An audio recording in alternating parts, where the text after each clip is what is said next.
स्वागत है आप सबका इस नए वीडियो में। और ये वीडियो खासकर मैं इसलिए बना रहा हूँ क्योंकि आप में से कई लोगों के कमेंट्स आ रहे हैं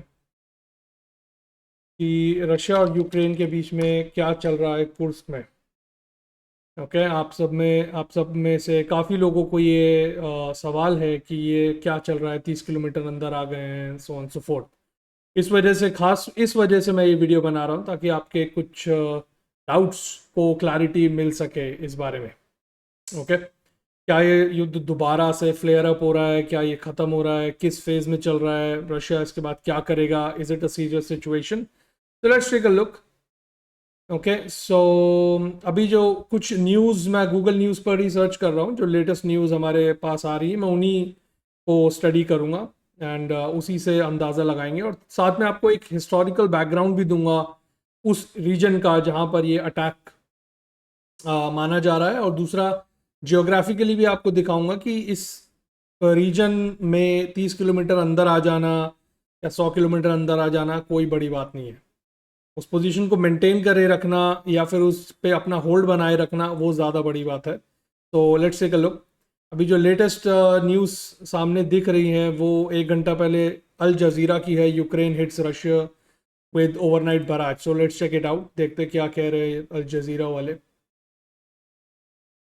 के बाद कुछ दूसरे न्यूज़ आर्टिकल्स में भी जाएंगे। Let's take a look.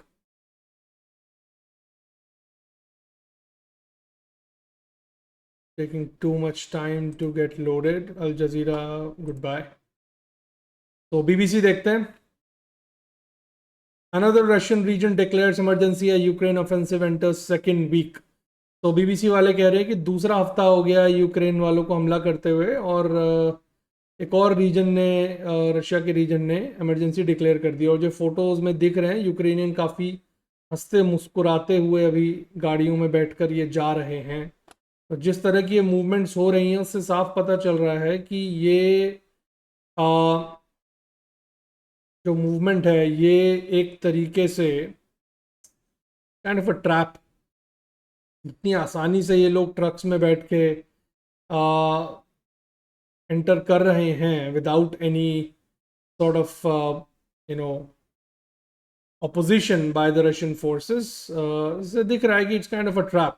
और आज ही सुबह मेरे पास एक वीडियो भी आई है जो मेरे रशियन फ्रेंड्स ने भेजी है, जिसमें जैसे हमारी बीएसएफ है इंडिया की, उसी प्रकार से रशियंस की जो फोर्स है जो बॉर्डर सिक्योरिटी के लिए है उसे कहते हैं पगरानीचनिकी। In in short border guards. Okay, पगरानीचनिकी। तो जिन लोगों ने पगरानीचनिकी जो बॉर्डर गार्ड्स हैं जिन्होंने यूक्रेन के इस अटैक पर अपनी जान गंवाई, उन्होंने शहादत वीरगति को प्राप्त करी।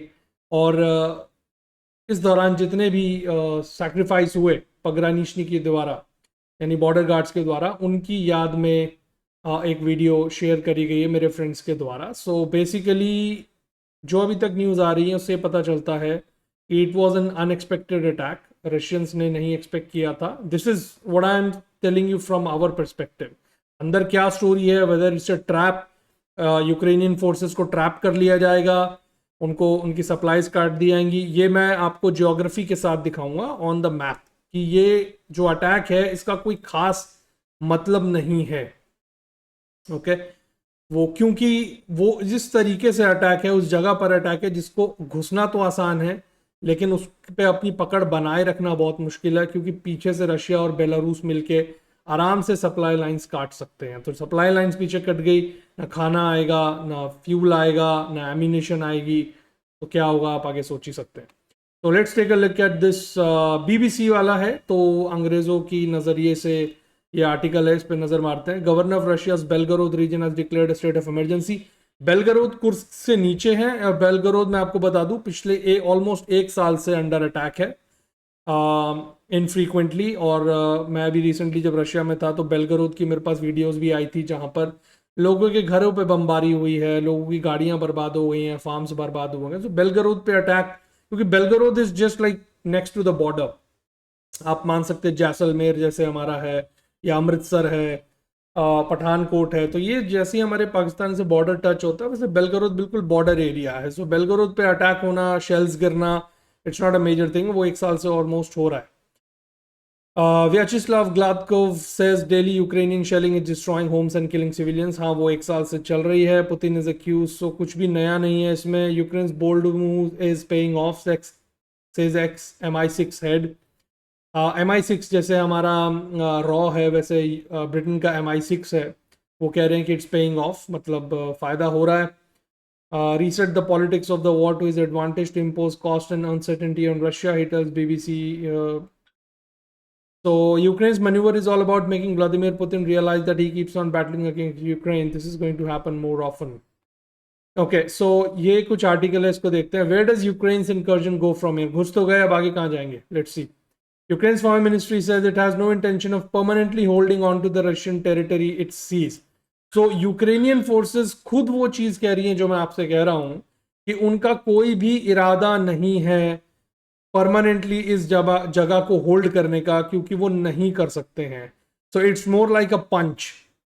यूक्रेनियन फोर्सेस ये दिखाना चाह रही हैं कि हम आपको जहां तहां बॉर्डर एरियाज में 30 किलोमीटर 50 किलोमीटर घुस के आपके जो पीसफुल एरियाज है जहां पर लोग अपनी ज़िंदगी गुजर बसर कर रहे हैं, हम उनको डिस्टर्ब कर सकते हैं. जैसे कि पाकिस्तान भी इंडिया के साथ करता है, बॉर्डर एरियाज में शेलिंग करता है, कुछ लोग 2-4 लोग मारे जाते हैं, मवेशी मारे जाते हैं, खेत बर्बाद हो जाते हैं, घर बर्बाद हो जाते हैं, कारें खराब हो जाती हैं. उसी तरह का ये अटैक है, बट थोड़ा सा हाई लेवल का है, बिकॉज इनके कुछ लोग अंदर घुस आए हैं. जिस प्रकार से आप ये पाकिस्तान में भी देख रहे हैं, पिछले 3-4 महीनों में आपने देखा है कि खबरें भी आ रही हैं कि 1000 से ज़्यादा या 6000 से ज़्यादा पाकिस्तानी स्पेशल फोर्सेस और टेररिस्ट जम्मू एरिया में घुस चुके हैं जो मल्टीपल अटैक्स कर रहे हैं. तो आप ये पैटर्न जो है यूएस बैक जितने भी ग्रुप्स हैं उनका ये पैटर्न आप दुनिया भर में देखेंगे. बांग्लादेश में आपने देखा अभी रिसेंटली क्या हो रहा है. हमारे साथ 3 महीने से पाकिस्तानी फोर्सेस एंटर कर रही हैं अग्रेसिवली. यूक्रेन में आप देखें अग्रेसिवली घुस रहे हैं. सो ये पूरा जो पपेट मास्टर है वो अमेरिकन जो आपका डीप स्टेट है वो इसमें पपेट मास्टर है, and they are controlling these multiple fronts. अब वो एक तरह से रशिया को भी कंट्रोल कर रहे हैं, इंडिया को भी कंट्रोल कर रहे हैं. रिसेंटली नरेंद्र मोदी जी ने रशिया विजिट किया. तो they want to make a pressure, they want to create a pressure on both sides. आपको साफ साफ एक पैटर्न दिखाई देगा कि ये जो मूव करी गई है ये दिखाने के लिए रशिया और इंडिया को कि आप अगर ये दिखाना चाह रहे हैं कि हम दोनों जुड़ के हैं, हम दोनों मिल के हैं और हम अमेरिकन सैंक्शंस की परवाह नहीं करते, हम अपनी स्ट्रेंथ बढ़ाते चलेंगे, तो आपके ऊपर हम ये एक देख लीजिए प्राइस एक तरह का होता है कि आपका खर्चा करवा दिया हमने. खर्चा इन द सेंस आपकी ज़मीन बर्बाद कर दी, आपके लोगों को डरा दिया, मार दिया कुछ लोगों को, आपकी फोर्सेस को डिस्ट्रॉय कर दिया. तो हम भी कर सकते हैं. आप अगर हमें अपनी ताकत दिखा रहे हैं तो हम भी आपकी तरफ ये चीज़ कर सकते हैं, करते रहेंगे. ये कोई भी परमानेंट कोई एक्शन नहीं है.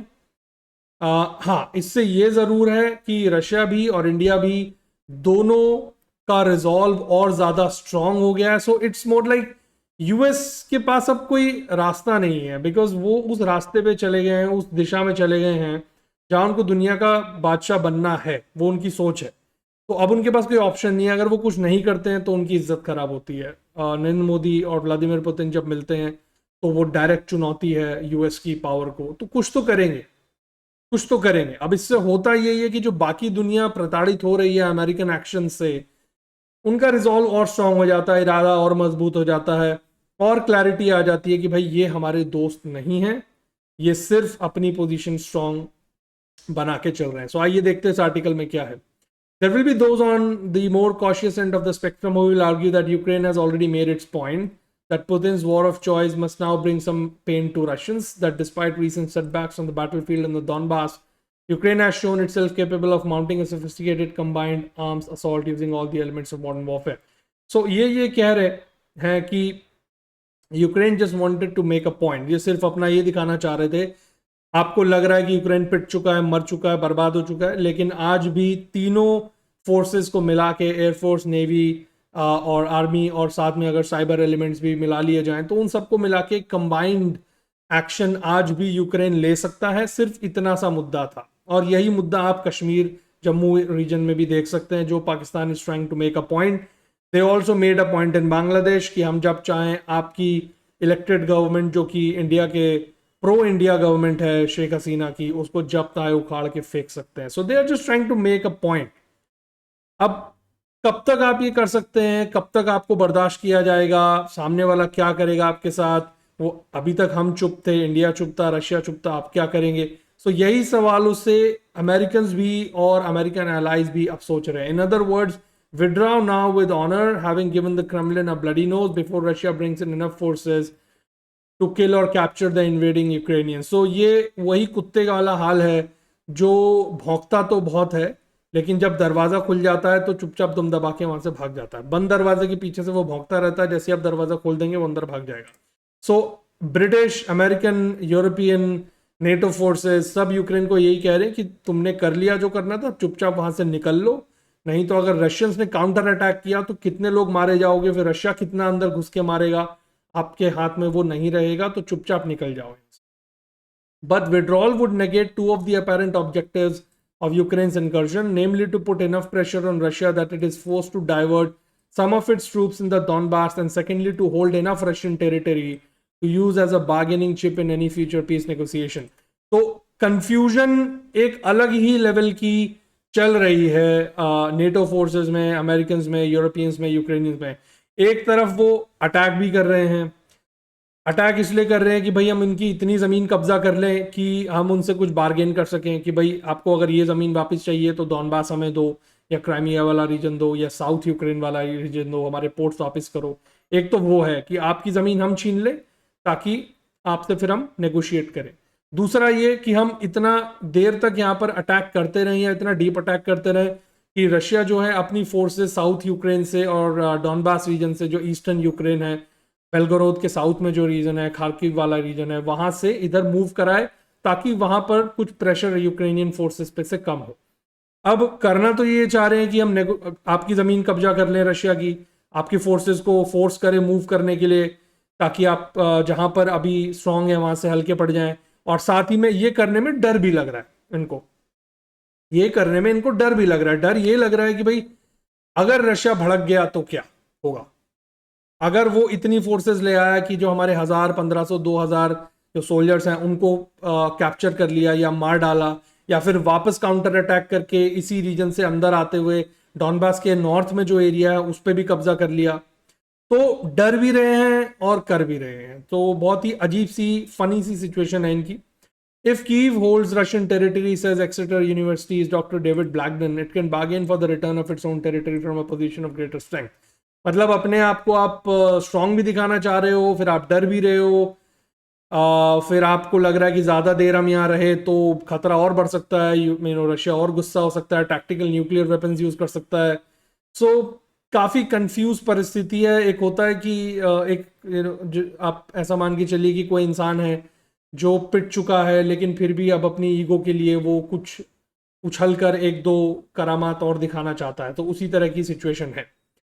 अब ये तो बात हुई जो बेसिकली अभी न्यूज़ आ रही है, तो मोटा मोटा आपको आइडिया लग गया कि ये क्या हुआ है। और उसको आप ब्रॉडर कॉन्टेक्स्ट में अगर देखेंगे तो इंडिया के जम्मू कश्मीर रीजन, बांग्लादेश और रशिया के साथ कंबाइन करके मिस्टर मोदी और पुतिन की जो हिज एक्सीलेंसी व्लादिमीर पुतिन की जो मीटिंग थी, उसके अगेंस्ट अगर आप इसको बैकड्रॉप में अगर देखेंगे तो आपको ज़्यादा समझ में आएगा कि ये किस तरह की प्रेशर टैक्टिक्स हैं। हालांकि इनसे प्रेशर किसी पे कोई पड़ नहीं रहा, रशिया और इंडिया सिर्फ दोनों को गुस्सा और आ रहा है और उनका इरादा और मजबूत हो रहा है कि यूएस को इस एरिया से इसकी प्रेजेंस को उखाड़ के फेंकना है, और यूएस बैक्ड जितने भी एलिमेंट्स हैं उनको भी उखाड़ के फेंकना है।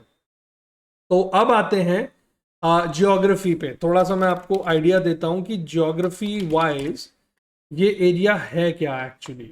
ओके, और मैप से ज़्यादा पहले मैं आपको पॉलिटिकल मैप दिखाता हूँ, उसके बाद मैं आपको गूगल अर्थ पे दिखाऊंगा।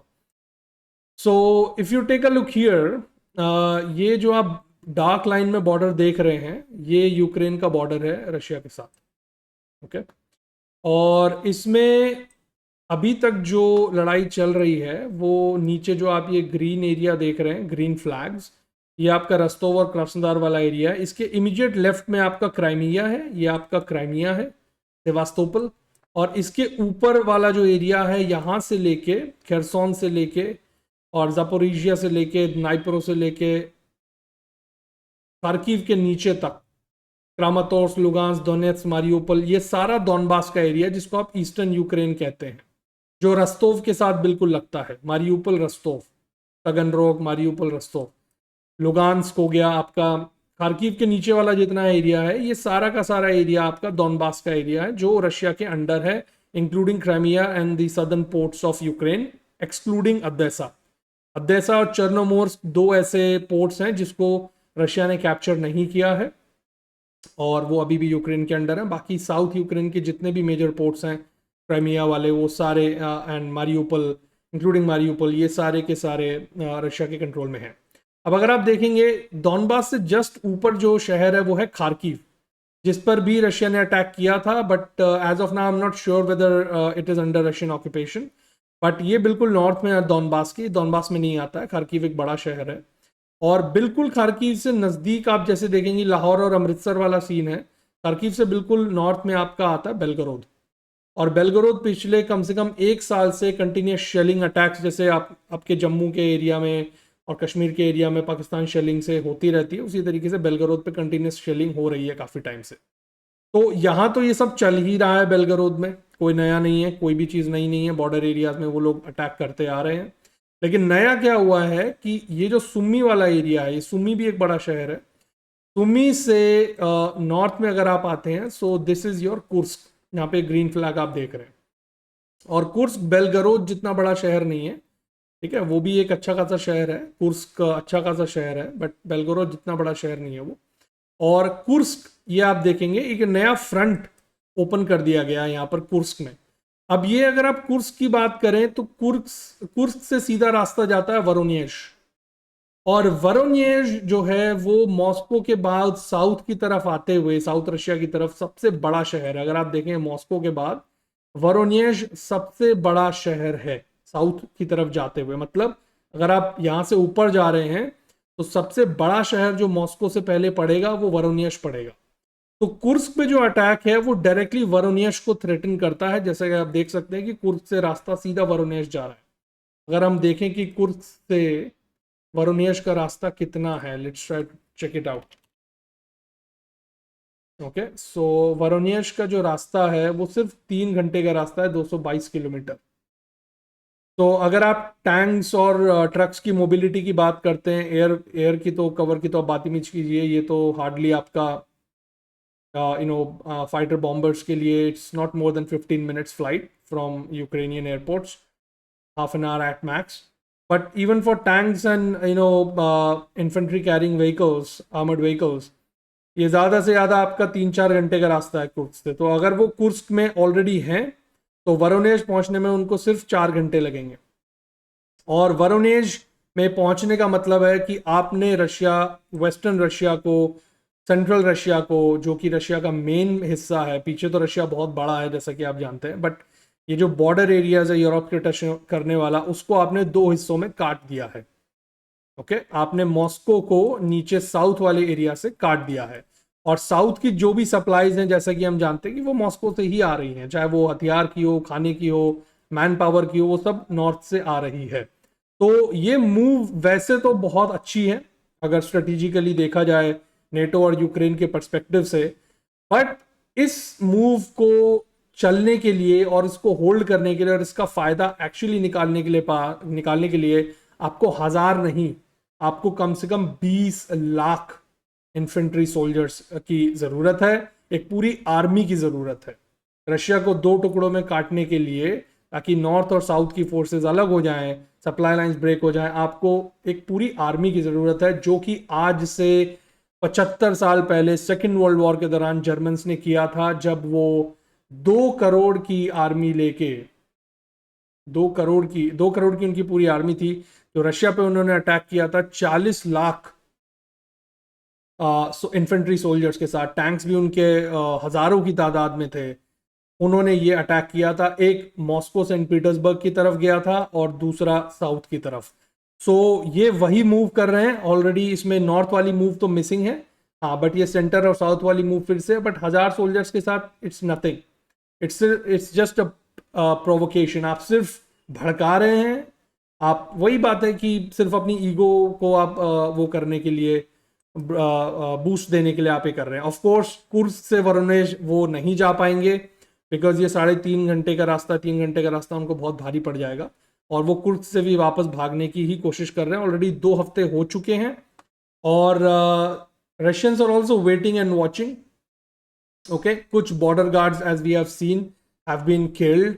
रशिया ने अभी ऑल आउट रिएक्ट नहीं किया है बिकॉज वो भी जानते हैं कि ये सिर्फ एक प्रोवोकेशन है आपके एग्जिस्टिंग फ्रंट्स को डिस्टेबलाइज करने के लिए, जो कि नीचे डॉनबास और साउथ यूक्रेन में है. अब ये तो बात हुई पॉलिटिकल बॉर्डर्स की. ओके, और इसमें आपको ये भी दिखाना चाहूंगा मैं, अगर आप ध्यान से देखें, बिल्कुल कुर्स्क से अगर आप बॉर्डर को देखते हैं तो कुर्स्क से लेके चेर्निगोव जो ऊपर शहर है, यहां से बेलारूस शुरू हो जाता है ऊपर. ओके, यहां से बेलारूस शुरू हो जाता है. इस वॉर के शुरू में ही अगर आपको याद हो, 2022 में या 2022 के शुरू में ही बेलारूस से फोर्सेस कीव तक पहुंच गई थी. कीव से कुछ एरिया पहले, कुछ 9 किलोमीटर पहले जाकर वो लोग रुक गए थे. मुझे अभी उस जगह का नाम याद नहीं आ रहा, बूचा या करके कुछ ऐसा था, जहां पर इन्होंने एक फेक, यूक्रेनियंस ने एक फेक मैसेकेयर भी दिखाने की कोशिश करी थी कि रशियंस ने इतने लोग मार दिए हैं, यूक्रेनियंस ये वो जो भी था, इन्होंने नाटक किया था. अभी मुझे याद नहीं आ रहा, वो कीव से बाहर ही था, कीव के कुछ एरिया बाहर ही था. बट कीव तक पहुंचना बेलारूस और रूस के लिए कोई बड़ी चीज नहीं है. Kyiv is the capital as you know of Ukraine. Okay, Lviv तक अटैक कर रही है रशिया और Belarus, so they are just withholding. इन फोर्सेस को, ये 1000 लोग जो बॉर्डर तो क्रॉस करके सुमी से या कुर्स्क में आ गए हैं, इनको पीछे से इनकी सप्लाई लाइन काटना इस पूरे एरिया से बिल्कुल भी मुश्किल नहीं है. But Russians are just waiting and watching कि ये लोग चाहते क्या है. बिकॉज ये बिना पीटे, अगर रशिया ने अगर इन्हें नहीं पीटा और फिर भी अगर ये रिट्रीट करते हैं तो ये इनके लिए बेइज्जती है. रशिया इनको पीट दे, मार डाले, तो ये बोलेंगे कि देखिए हमने शहादत, वीर गति मिली, हमारे 1000 लोगों ने बहादुरी के साथ अंदर गए और फिर रशिया से भिड़े और फिर मारे गए और मार्टिर और जो भी है. And Russians don't want to give them that opportunity. Okay, वो यही देख रहे कि देखते हैं कितनी देर तक यहाँ टिकेंगे. वो अपने लोगों को और अपनी फोर्सेस को ही वहां से मूव करा रहे हैं इस वक्त रशियंस, ताकि देखते हैं क्या करेंगे. जब ये उल्टे पैर अपने आप यहां से भागेंगे तो उसमें इनकी ज्यादा बेइज्जती है कि चाहते क्या थे तुम, ये करके तुमने क्या पाया.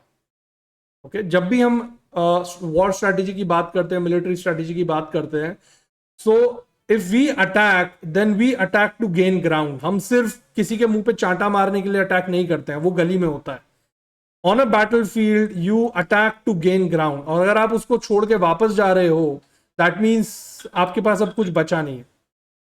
Right, so this is just to show you the political borders and everything, that ये सिर्फ एक प्रोवोकेशन है, जैसे इंडिया में भी हो रही है, बांग्लादेश में भी हो रही है. और एक बार आपको गूगल अर्थ से भी मैं दिखाना चाहूंगा, बिकॉज आपके लिए जानना जरूरी है कि ये ज्योग्राफी इस जगह की ऐसी है कि यहाँ पर घुस जाना टैंक्स लेके या अपनी गाड़ियां लेके बिल्कुल भी मुश्किल नहीं है, कोई भी बड़ी बात नहीं है. और ये बॉर्डर इतना बड़ा है कि कोई भी कंट्री, इवन इंडिया जैसी और चाइना जैसी कंट्रीज जिनके पास बहुत बड़ी आर्मीज हैं, वो भी ऐसे बॉर्डर को नहीं डिफेंड कर सकते. So take a look here. ये यहाँ पर जो एरिया आप देख रहे हैं, this is Kursk. Okay, this is Kursk, Kurchatov Kursk.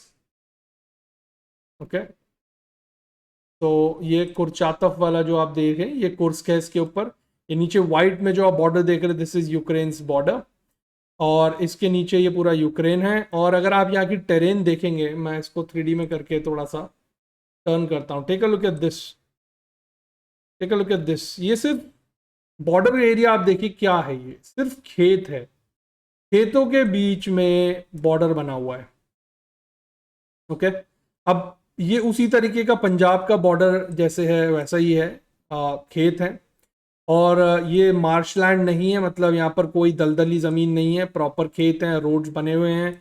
इस एरिया को डिफेंड करना दुनिया की किसी भी आर्मी के लिए, चाहे वो इंडिया और चाइना की आर्मी क्यों ना हो, चाहे वो यूएस आर्मी क्यों ना हो, रशियन आर्मी तो फिर भी बहुत नंबर वाइज उतने ज़्यादा नहीं है, किसी के लिए भी इतने बड़े बॉर्डर पे अपने लोग खड़े करे रखना कोई भी बड़ी बात नहीं है, कोई आसान काम नहीं है, और ना ही ये कोई भी कर सकता है. It's not practically possible. It's a huge border.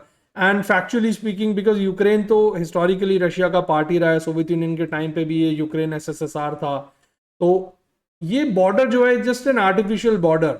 आप बोल रहे हो कि यूक्रेनियन फोर्सेस यहां से घुस के इधर आ गई, अगर आप ध्यान से देखेंगे तो यहाँ पे कुछ है ही नहीं, यहाँ पे कोई फोर्सेस नहीं है। हार्डली यहाँ पर कुछ बॉर्डर गार्ड्स रहे होंगे रशिया के, जिनको इन्होंने मार डाला और जिसके बाद ये अंदर घुस गए। अब आप खुद अगर इस जमीन को देखेंगे, ये इनकी फोर्सेस जहां भी रुकती हैं, कहीं भी रुकेंगी, वो इनडिफेंसिबल है। आर्टिलरी के थ्रू, यू नो, अगर फाइटर बॉम्बर्स अगर आप रशिया की बात करें, या फिर पीछे से अगर रशिया इस जगह से जैसे ये घुसे हैं, अगर रशियन फोर्सेस एंटर करके इनको पीछे से कट ऑफ कर दे और इनकी सप्लाई लाइंस को फ्यूल और खाना जो भी है, तो ये तो प्रिजनर ऑफ वॉर ही बचे ना, ये तो कैदी ही बनेंगे। तो इनके पास कोई ऑप्शन नहीं है वापस भागने के अलावा।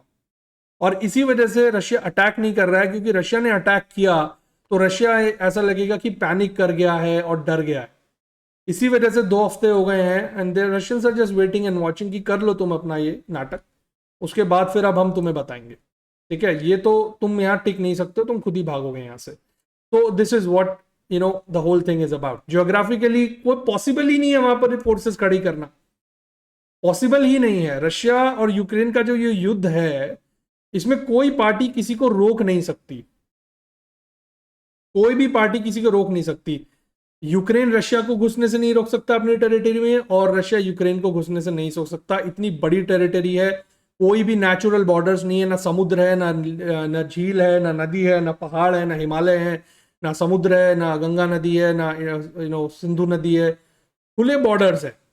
यहां पर जो लड़ाई है वो सिर्फ टिके रहने की लड़ाई है। आपने जो जमीन ले ली, क्या आप उसे पकड़ के रख पा रहे हैं? जैसा कि डॉनबास और साउथ यूक्रेन को रशिया ने पकड़ लिया है, पकड़े हुए हैं, छोड़ेंगे नहीं। छोड़ना होता तो नहीं पकड़ते। उसी प्रकार से कीव पे जैसे अटैक किया था, कीव को पकड़ना होता तो पकड़े रहते।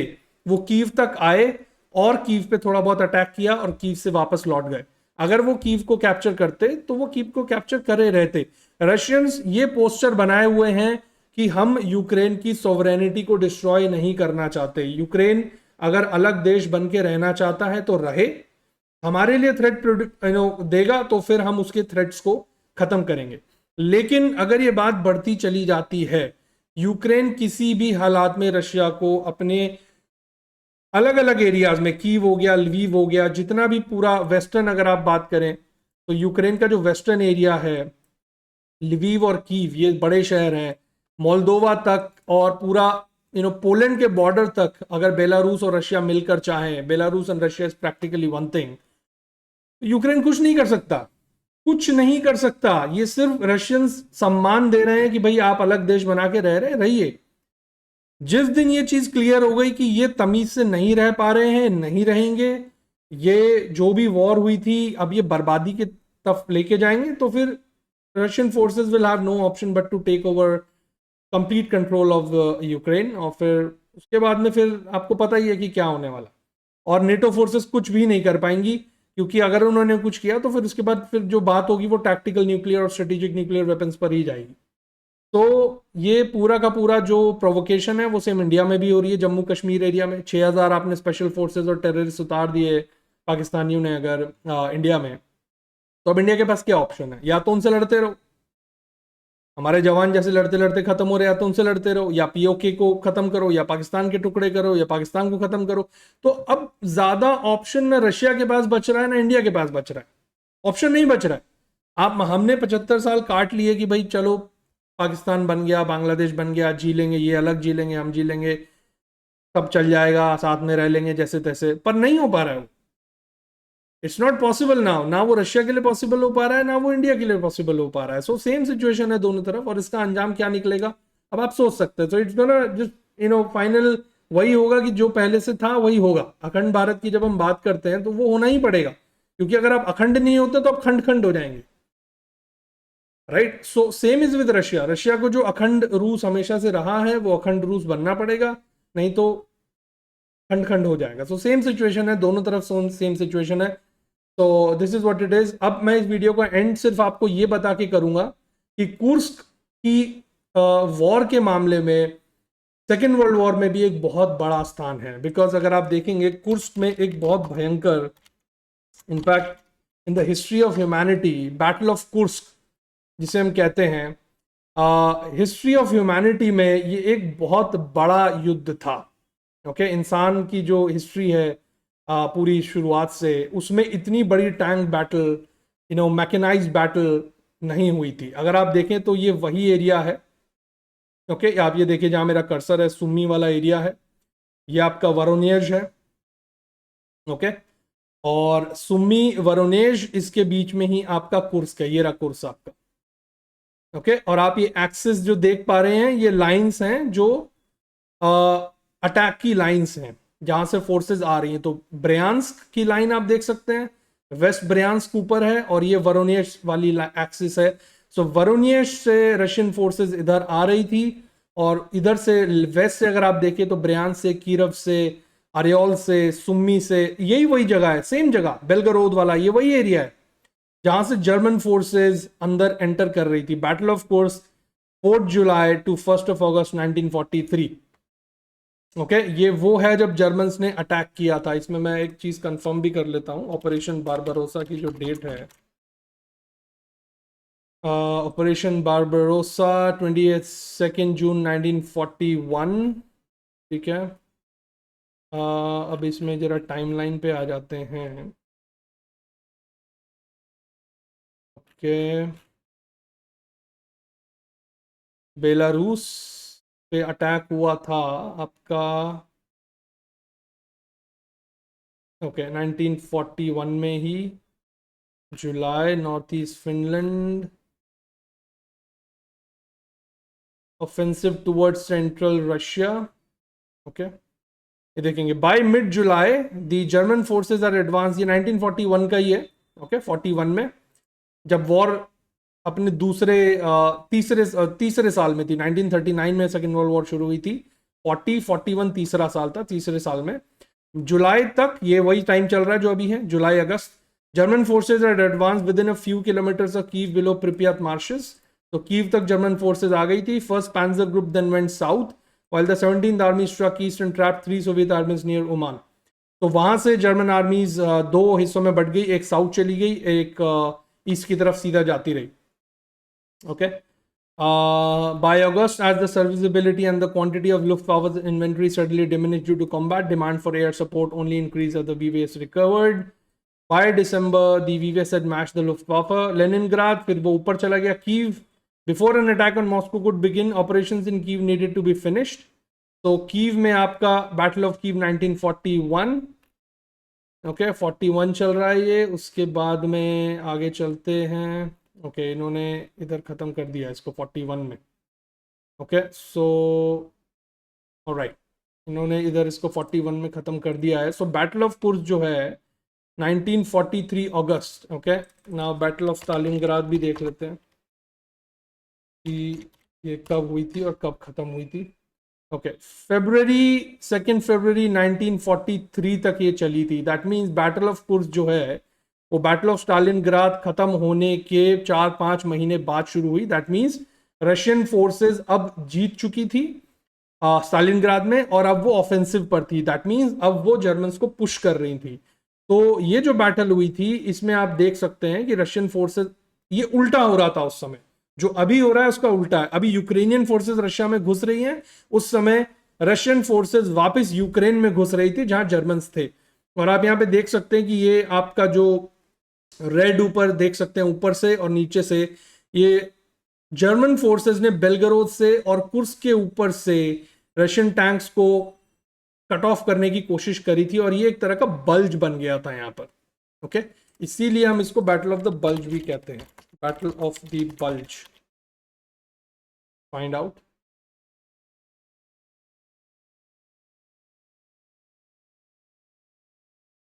ओके, ये American soldiers infantry regiment. Okay, ये थोड़ा सा बाद का है, बट ये जो आप देख रहे हैं कि यहां पर भी एक बल्ज तरह का क्रिएट हो गया था। बल्ज का मतलब होता है जब एक हिस्सा आगे निकल जाता है बाकी फोर्सेस से।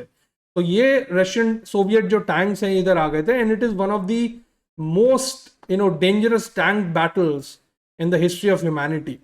ओके, अगर हम इसमें देखें, ये आपको मैप तो मैंने दिखा दिया, तो ये कुर्स्क वाला एरिया है, सुमी, कुर्स्क, वरोनेज और नीचे बेलगरोद, ये वही एरिया है। रशियन फोर्सेज यूक्रेन में एंटर कर रही थी। अब इसको जरा वापस देखते हैं कि इसमें कितने टैंक्स थे और क्या था।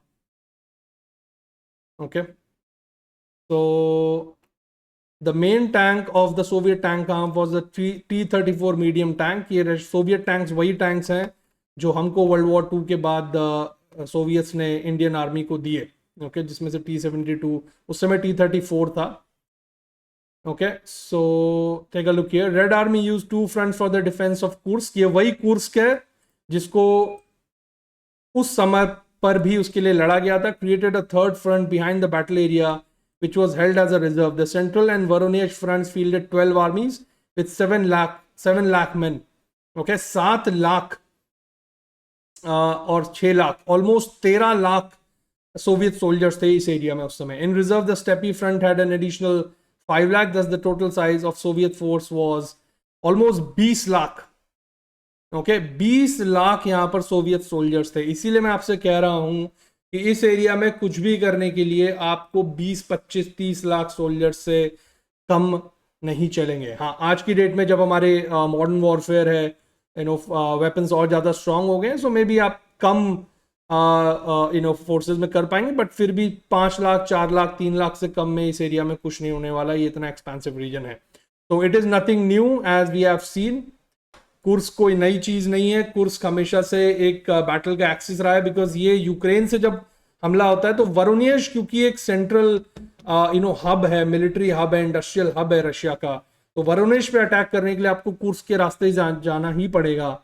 और एक तरीके से ये उसी समय की जुलाई अगस्त 1943 की याद भी यूक्रेन वाले दिलाना चाहते हैं। एक सिंबॉलिक अटैक भी ये हो सकता है, जैसा कि बांग्लादेश भी है। वो एक, बांग्लादेश में भी जो अभी हो रहा है वो एक सिंबॉलिक तरीके की ही इशू है, बिकॉज आप देख सकते हैं 14 अगस्त है, कल 15 अगस्त है। बांग्लादेश में लिबरेशन कह लो, आप जो भी कह लो, रेवोल्यूशन कह लो, तोड़फोड़ कह लो, बर्बादी कह लो, वो सब सिंबॉलिक है। It's all symbolic, it's all symbolism. अब ये इस सिंबोलिज्म से किसको क्या फर्क पड़ रहा है, आई डोंट नो।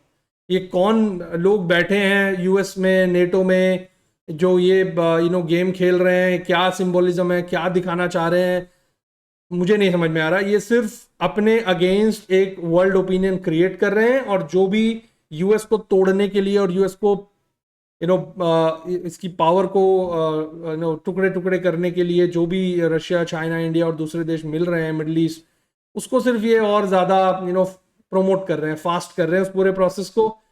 चाहते तो शांति से भी रह सकते थे, थोड़ा टाइम इनका और रात चल जाता, पर मुझे लग नहीं रहा है कि ये ज़्यादा दिन टिकने वाले। जैसे कि शेख हसीना जी ने कहा कि they wanted an island in the Bay of Bengal, they wanted to create a separate Christian country from north east India, Burma and Bangladesh. So ये सब नहीं चल पाएगा इनका अब और।